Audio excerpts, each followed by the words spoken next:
Hello बच्चों। Lecture 1 में हम लोग टॉपिक्स देखे थे कि क्या क्या पढ़ना है ना, और उसमें डेफिनेशन देखे थे। आज लेक्चर 2 है अपना। इससे पिछले क्लास में हम लोग डेफिनेशन में क्या पढ़े थे कि various forms of energy, their interconversion in physical और केमिकल चेंज। बहुत सारा फिजिकल चेंज हो रहा है, केमिकल चेंज हो रहा है, उसमें एनर्जी का कन्वर्जन वगैरह कि कैसे इसका इंटर कन्वर्जन हो रहा है, कोई रिएक्शन हो रहा है तो उसका फिजिबिलिटी क्या है, रिएक्शन होगा कि नहीं होगा, है ना।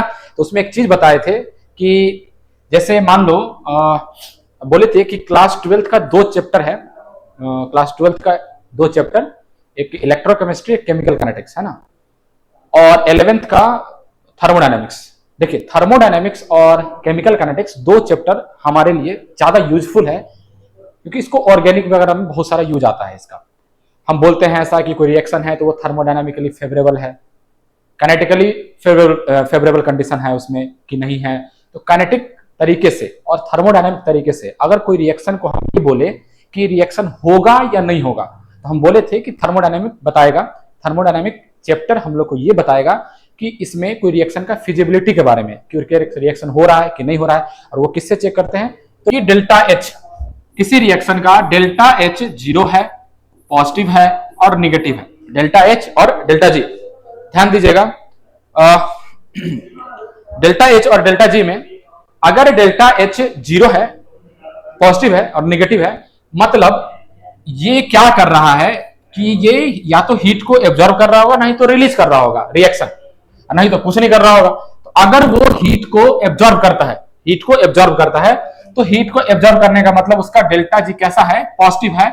और इसको हम लोग बोलते हैं एंडोथर्मिक प्रोसेस। कौन सा प्रोसेस? एंडोथर्मिक। बेसिक टर्म है, सब ध्यान रखें, इसका मतलब क्या होता है? एंडोथर्मिक। अच्छा, अगर कोई रिएक्शन एनर्जी मतलब हीट रिलीज कर रहा है बाहर, तो अगर हीट बाहर रिलीज कर रहा है मतलब हीट रिएक्शन से बाहर आ रहा है, तब हम उसको एक्सोथर्मिक रिएक्शन बोलते हैं। क्या बोलते हैं? Exothermic reaction. अगर डेल्टा जी 0 है तो ना ही ये एंडो है ना ही ये एक्सो है। तो सिंपल हम क्या बोलेंगे कि डेल्टा जी 0 होने से रिएक्शन ना ही हीट रिलीज कर रहा है ना ही हीट एब्जॉर्ब कर रहा है।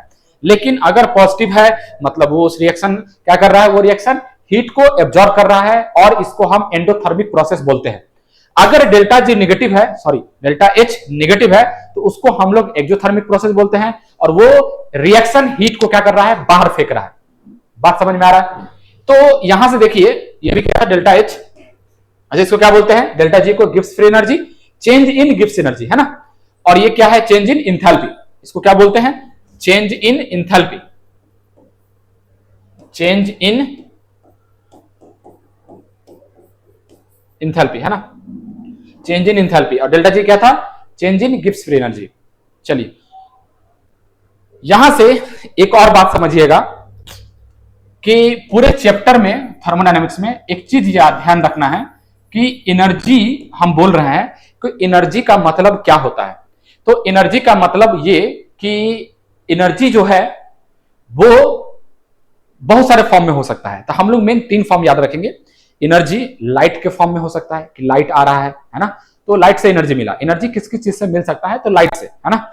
इलेक्ट्रिसिटी और हीट करेंगे, किसी भी वाटर को हीट करते हैं तो वेपर में जाता है, तो हीट से भी एनर्जी मिला तभी वो वेपर में गया। मतलब एनर्जी हीट के फॉर्म में हो सकता है, लाइट के फॉर्म में हो सकता है और करंट के फॉर्म में हो सकता है। ठीक है, जैसे अभी पानी से करंट पास करवाए थे तो O2 गैस निकला था, उसी तरीके से हीट का 3 फॉर्म। हीट किस किस फॉर्म में दे सकते हैं? एनर्जी किस किस फॉर्म में दे सकते हैं? तो हीट के फॉर्म में, इलेक्ट्रिसिटी के फॉर्म में और लाइट के फॉर्म में। ठीक है, चलिए देखिए, तो इस पूरे चैप्टर में हमको ध्यान में रखना है एनर्जी का 2 फॉर्म, एक हमारा हीट और दूसरा हमारा वर्क डन। वर्क डन और हीट को हम लोग Q से डिनोट करते हैं, स्मॉल q या फिर कैपिटल Q, और इसको हम लोग W से डिनोट करते हैं। तो एनर्जी का कितना फॉर्म? 2 फॉर्म। कौन कौन सा? एक हो गया हीट फॉर्म, एक हो गया हमारा वर्क डन। तो हमेशा याद रखना है कि एनर्जी का 2 फॉर्म है अपने पास, एक हीट दूसरा वर्क डन। वर्क डन और हीट, सिंपल। ठीक है, चलिए। अच्छा, इसमें और याद रखना है कि वर्क डन 2 टाइप का, एक हमारा मैकेनिकल वर्क डन, एक हमारा मैकेनिकल वर्क डन और एक हमारा इलेक्ट्रिकल वर्क डन। कौन सा work done? Electrical work done, है ना। और ये कौन सा वर्क डन है? ये है मैकेनिकल वर्क डन। ये कौन सा है? Mechanical work done.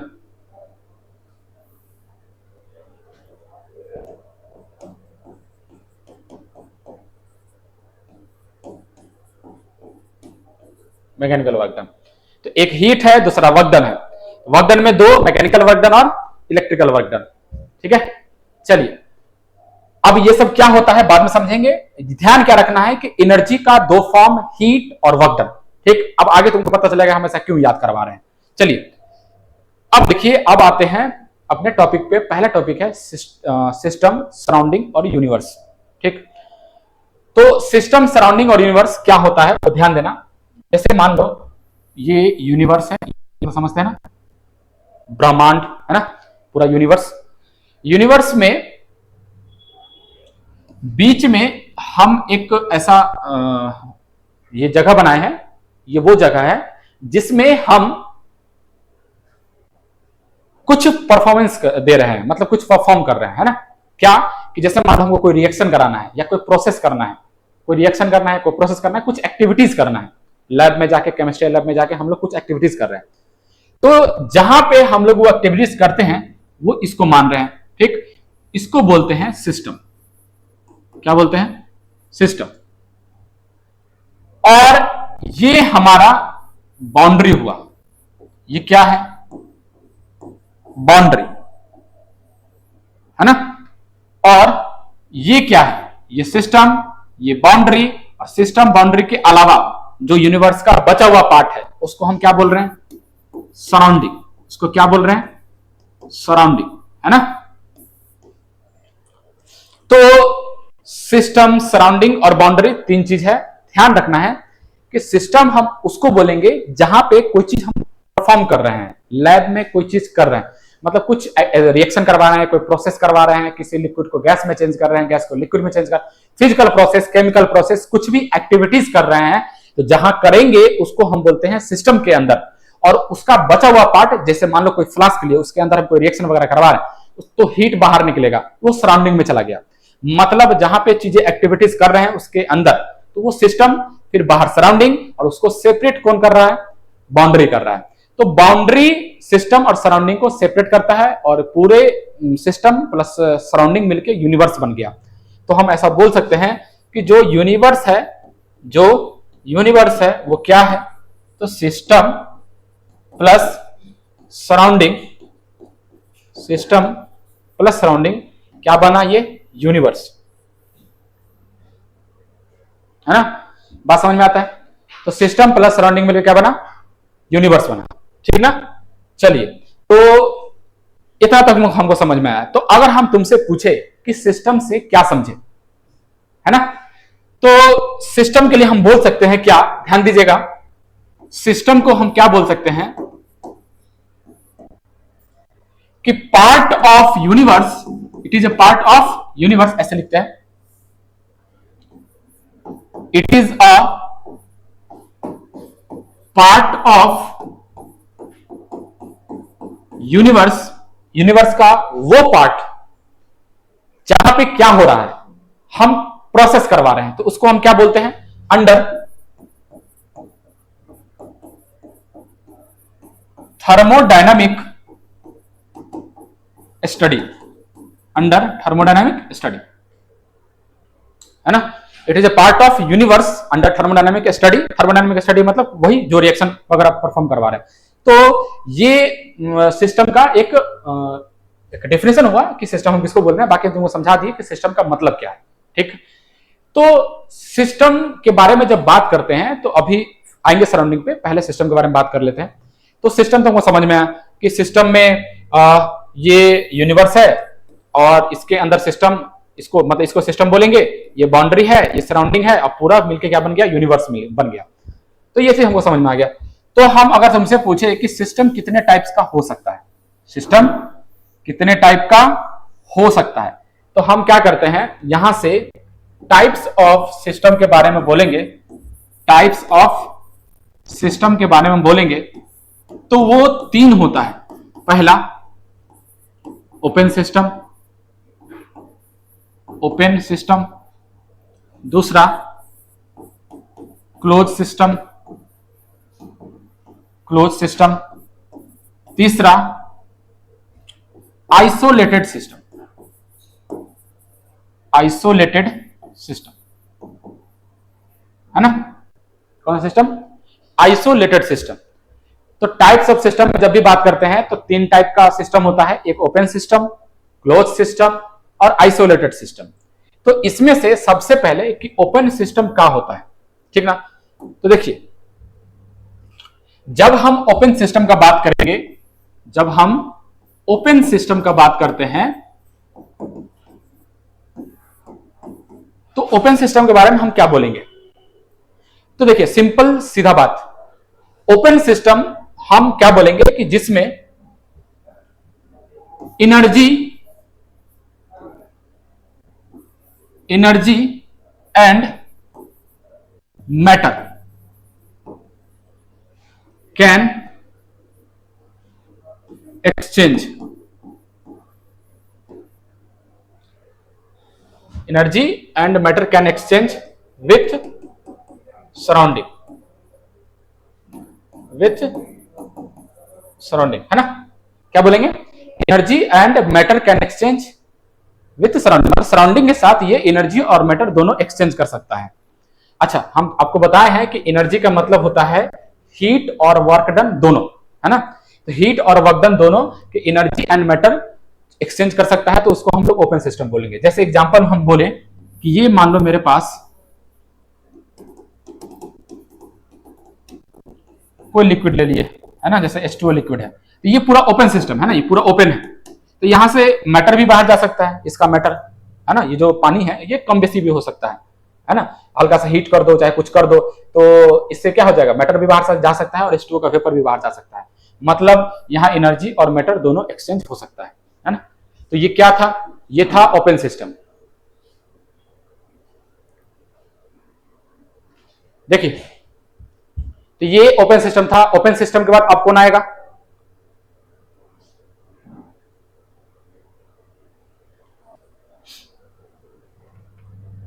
चलिए देखिए, इसके बाद फिर दूसरा आता है क्लोज सिस्टम। तो क्लोज सिस्टम हम किसको बोलेंगे?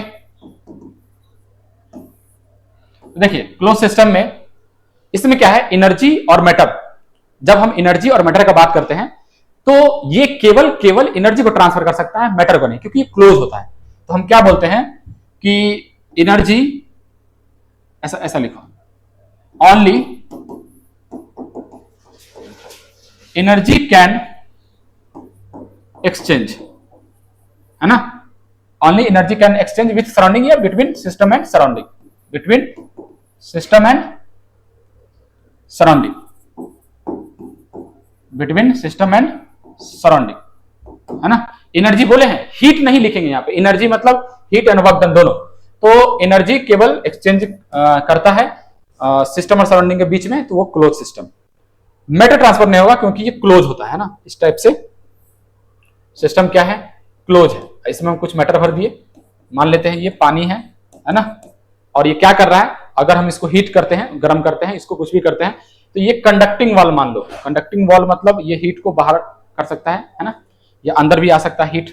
तो एनर्जी, हीट एक एनर्जी का फॉर्म है, शुरू में समझा चुके थे। तो एनर्जी एक्सचेंज हो सकता है, लेकिन इसका मैटर बाहर नहीं जाएगा क्योंकि ये क्या है, ये है क्लोज, ठीक है। तो ये क्लोज सिस्टम, ठीक है ना। चलिए आगे है, नेक्स्ट है, इसी में आता है आइसोलेटेड सिस्टम। कौन सा? आइसोलेटेड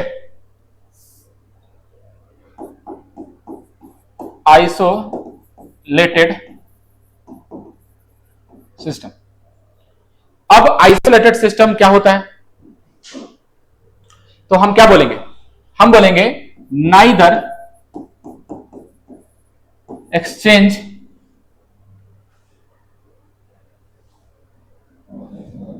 देखिए, इसको हम क्या बोलेंगे आइसोलेटेड सिस्टम में? सिंपल ऐसे बोल देते हैं,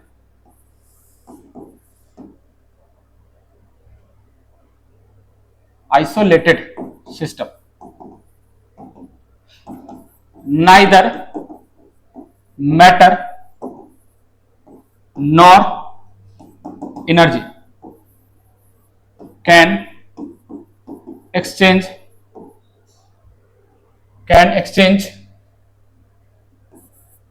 बिटवीन सिस्टम एंड सराउंडिंग, है ना। तो देखिए, ना ही मैटर कर सकता है, ना ही एनर्जी। सिस्टम और सराउंडिंग के बीच में ना ही एनर्जी एक्सचेंज होगा, ना ही मैटर एक्सचेंज होगा, तो हम लोग उसको आइसोलेटेड सिस्टम बोलते हैं।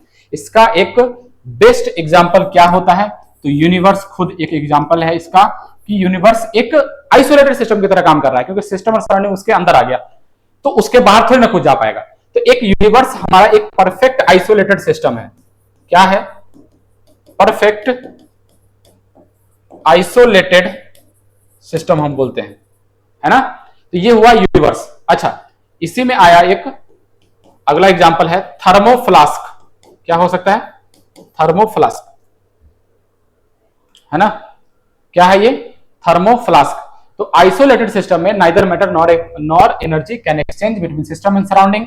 यूनिवर्स में परफेक्टली आइसोलेटेड सिस्टम, और इसको बोलते हैं ना, यूनिवर्स को बोलते हैं परफेक्टली आइसोलेटेड सिस्टम। और ये रहा थर्मोफ्लास्क। तो परफेक्ट आइसोलेटेड सिस्टम ऐसा हुआ, और ये थर्मोफ्लास्क। तो दो एग्जांपल है, एक यूनिवर्स, एक थर्मोफ्लास्क। ये सबको आइसोलेटेड सिस्टम की कैटेगरी में हम रखते हैं, ठीक ना। तो ये क्या था? ओपन सिस्टम, क्लोज सिस्टम और आइसोलेटेड सिस्टम। हम सिस्टम का टाइप्स पढ़ लिए, सिस्टम जान गए, है ना। अब आते हैं, अगला है सराउंडिंग, है ना। अगला क्या है? सराउंडिंग। तो देखिए, सराउंडिंग में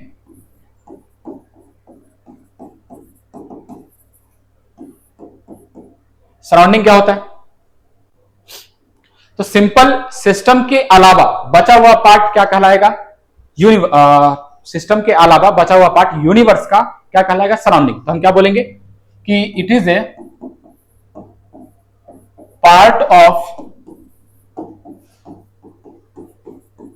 universe, it is a part of universe other than system, it is a part of universe other than system called surrounding, simple, है ना। इसमें कोई दिक्कत वाला बात नहीं है। ये सराउंडिंग है, it is a part of universe other than system, इसको सराउंडिंग बोलेंगे। मतलब कि यूनिवर्स है, इसके अंदर सिस्टम, ये बाउंड्री, बचा हुआ पार्ट सराउंडिंग हो गया, तो ये सराउंडिंग का। तो सराउंडिंग में कुछ खास बात नहीं है, बस सिस्टम के अलावा बचा हुआ पार्ट हमारा यूनिवर्स का सराउंडिंग कहलाता है। बस इतना सा था, छोटा सा बात था, है ना। चलिए, अगला है बाउंड्री। अगला क्या है? बाउंड्री। अब बाउंड्री क्या होता है? तो हम जब बाउंड्री को डिफाइन करेंगे,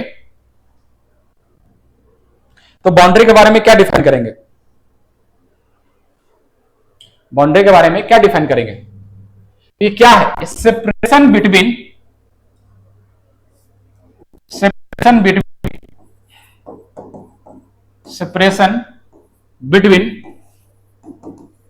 system and surrounding. Separation between system and surrounding दिखने रहेगा इधर। Separation between system and surrounding,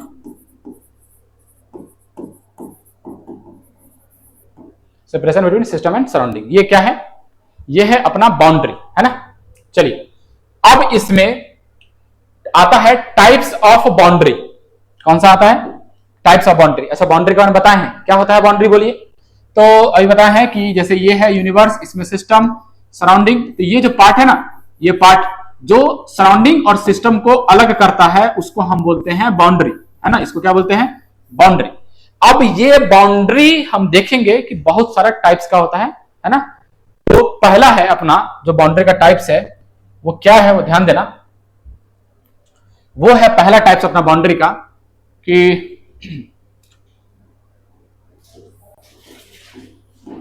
boundary में, एक मिनट,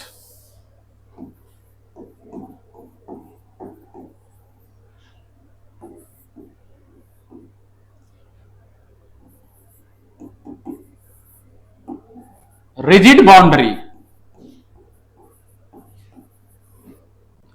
एक है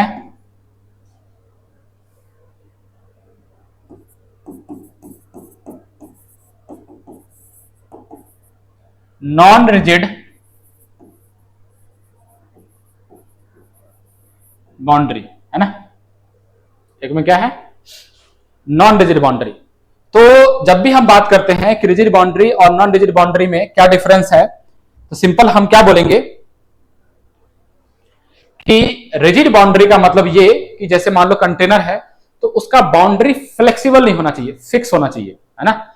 यानी कि हम ऐसा बोल सकते हैं कि उसमें वॉल्यूम चेंज 0 होना चाहिए, है ना। कि अगर वॉल्यूम चेंज 0 हो गया, देखिए इसको क्या बोलेंगे, डेल्टा भी कैसा होना चाहिए, 0 होना चाहिए, मतलब वॉल्यूम में चेंज नहीं होना चाहिए। वॉल्यूम में चेंज कब हो सकता है, जब उसका बाउंड्री फ्लेक्सिबल हो, है ना, तब वॉल्यूम में चेंज हो सकता है। अगर हम इसका एग्जांपल दे तो क्या बोलेंगे, तो जैसे simple thick wall vessel, simple एक एग्जांपल होता है ना, जिसका वॉल क्या है, एक फिक्स वॉल है ना, उसका वॉल चेंज नहीं हो रहा है। जैसे ग्लास लेते हैं, ग्लास, तो ग्लास का क्या है, ग्लास का बाउंड्री एक फिक्स है, वो ग्लास का बाउंड्री चेंज नहीं करता, है ना। वहीं पे नॉन रिजिड बाउंड्री के लिए क्या बोलेंगे, तो जिसका डेल्टा भी डज नॉट चेंज, मतलब डेल्टा भी यहां पे क्या था, 0 चेंज था, यहां पे चेंज 0 नहीं है ना, मतलब कुछ ना कुछ चेंज हो जा रहा है, फ्लेक्सिबल है, फ्लेक्सिबल है ना। तो एग्जांपल हम बोलेंगे तो क्या बोलेंगे, जैसे हमारा बेस्ट एग्जांपल हो गया जैसे बैलून, है ना। तो बैलून एक अपना एग्जांपल हो गया। तो ये क्या है, नॉन रिजिड बाउंड्री। तो नॉन रिजिड बाउंड्री का मतलब फ्लेक्सिबल बॉल, है ना, जिसका बाउंड्री फ्लेक्सिबल हो, है ना, उसका वॉल्यूम चेंज हो सकता है, तो इसलिए हम इसका डेल्टा भी इक्वल टू नॉट 0 लिखे हैं। डेल्टा भी 0 का मतलब जिसका चेंजेस क्या हो सकता है कि चेंजेस 0 हो जाएगा, मतलब उसमें बाउंड्री में कोई चेंज नहीं हो रहा है, फ्लेक्सिबल नहीं है, वो रिजिड है, फिक्स है उसका बाउंड्री। तो ये बाउंड्री का दो टाइप, रिजिड और नॉन रिजिड, है ना। इसी में एक बाउंड्री आता है,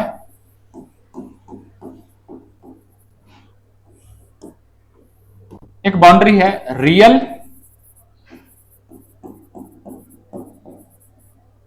real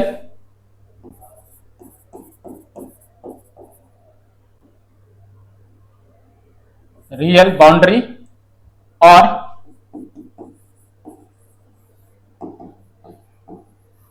imaginary boundary, real boundary और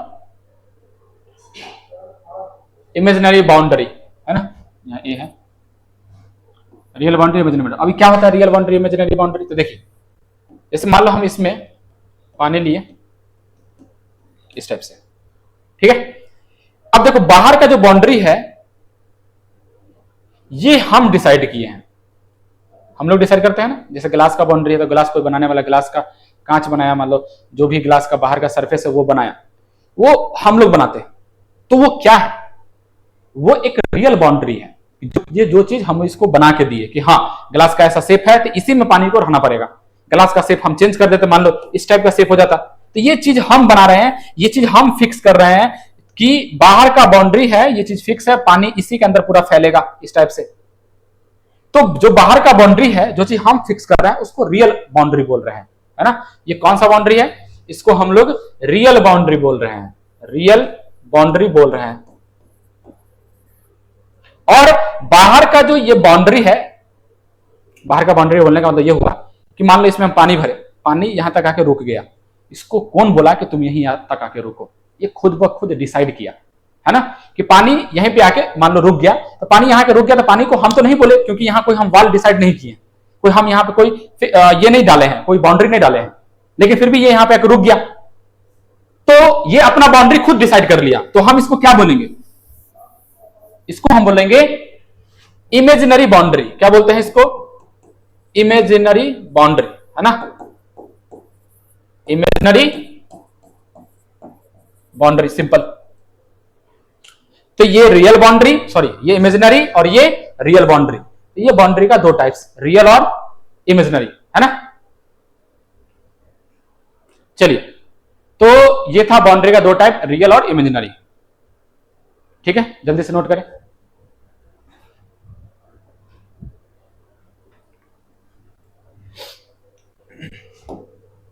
इसके बाद कौन है,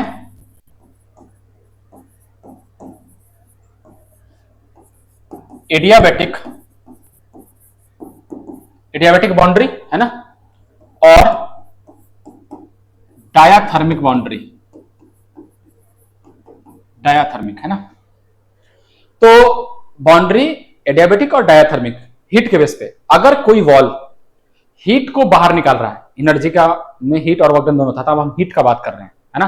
तो अगर हीट को बाहर निकालता है, एक वैसा बाउंड्री जो हीट को बाहर नहीं निकालता है, तो अगर हीट बाहर निकाल रहा है तो डायाथर्मिक, और हीट बाहर नहीं निकाल रहा है तो एडियाबैटिक। तो क्या लिखेंगे?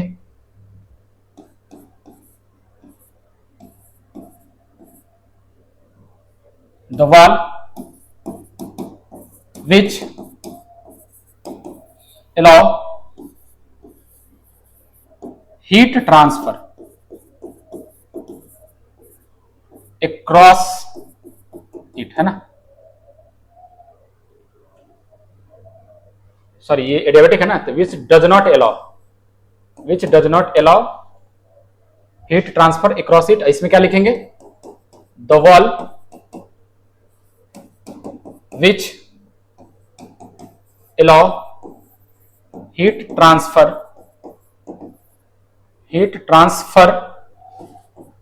across it, है ना। सिंपल कि वो वाल जो हीट ट्रांसफर को अलाउ नहीं करता है, तो वो एडियाबैटिक बाउंड्री, जो अलाउ कर देता है वो डायाथर्मिक बाउंड्री। अच्छा, अलाउ इसलिए नहीं करता क्योंकि ये किससे बना होता है? क्योंकि किससे बना होता है? ये इंसुलेटिंग मटेरियल से, है ना, जो बाहर का वॉल होता है। It is made up of insulating material, it is made up of insulating material, insulating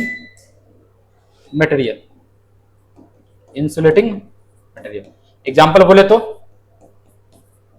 थर्मोफ्लास्क, है ना, इसमें चाय वगैरह गर्म रखते हैं, सिंपल है ना। तो ये था कि the wall which does not allow any heat transfer, ऐसे भी लिख सकते हैं, any heat transfer across it is made up of insulating material, जैसे थर्मोफ्लास्क। अगला आ गया कि ये क्या है, कि the wall which allow heat transfer across it, और इसका वॉल किससे बना होगा? कंडक्टिंग मटेरियल से, है ना। it is made up of conducting material, it is made up of conducting, it is made up of conducting material। चलिए लिख लीजिए इसको।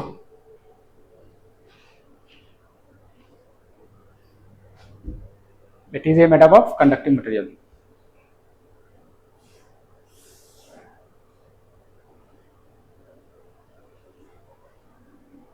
इसका थर्मोफ्लास्क, और इसका एग्जांपल कौन सा हो जाएगा? तो इसका एग्जांपल हो जाएगा कोई, जैसे कॉपर का वेसल ले लो, कॉपर वेसल, ठीक है। तो ये बाउंड्री का टाइप। तो बाउंड्री का 3 टाइप, बाउंड्री कितने टाइप? 3 टाइप। कौन कौन सा? एक रिजिड नॉन रिजिड वाला बाउंड्री का टाइप्स हो गया, एक रियल बाउंड्री और इमेजिनरी बाउंड्री, और एक एडियाबैटिक और डायाथर्मिक, है ना। तो एडियाथर्मिक, इसको हम क्यू, इसको जो हीट को है वो हम क्यू से डिनोट करते हैं ना। इसका चेंज कैसा हो जाएगा? क्यू इक्वल्स टू 0, यहाँ पे Q equals to does not 0। मतलब ये क्या कर रहा है? ये हीट को बाहर नहीं जाने दे रहा है, इसलिए चेंज इसका डेल्टा क्यू नहीं लिखते हैं, जनरली हम क्यू ही लिख डालते हैं, और इसका चेंजेस क्या है? 0। मतलब चेंजेस मतलब 0 मतलब कोई भी हीट को बाहर नहीं निकाल रहा है ना, हीट को अलाउ नहीं कर रहा है बाहर जाने के लिए, वैसा वॉल को क्या बोलते हैं? एडियाबैटिक, ठीक है। चलिए, तो ये बाउंड्री का हो गया। तो आज क्या क्या पढ़े हम लोग? सिस्टम, सराउंडिंग और बाउंड्री। सिस्टम का टाइप्स पढ़े। सिस्टम का टाइप्स क्या कि ओपन सिस्टम, क्लोज सिस्टम और आइसोलेटेड सिस्टम, है ना। तो सिस्टम, सराउंडिंग और बाउंड्री में फिर सराउंडिंग देखे, फिर बाउंड्री देखे, और बाउंड्री का टाइप्स पढ़ लिए। फिर हम शुरू में क्या बताए थे? डेल्टा जी के बेस पे कोई रिएक्शन होगा कि नहीं होगा। डेल्टा जी अगर नेगेटिव है तो रिएक्शन अपने आप होगा, स्पॉन्टेनियस होगा। नेगेटिव के साथ साथ अगर मान लो नेगेटिव के अलावा पॉजिटिव हो गया तो हम क्या बोलेंगे? वो नॉन स्पॉन्टेनियस प्रोसेस हो गया, डेल्टा जी 0 हो गया, मतलब रिएक्शन इक्विलिब्रियम पे है, और उसको हम बोलते हैं change in gives free energy. फिर इंथैल्पी आया, तो इंथैल्पी को क्या बोलेंगे? तो इंथैल्पी अगर पॉजिटिव है मतलब एंडोथर्मिक प्रोसेस है, इंथैल्पी नेगेटिव है मतलब एक्सोथर्मिक प्रोसेस है, हीट को बाहर फेंक रहा है, और एंडोथर्मिक में हीट को एब्जॉर्ब कर रहा है। जीरो हो गया, ना ही हीट को रिलीज कर रहा है ना ही एब्जॉर्ब कर रहा है। तो ये आज का अपना लेक्चर था। नेक्स्ट लेक्चर हम लोग नेक्स्ट डे पढ़ेंगे। आज के लिए थैंक यू।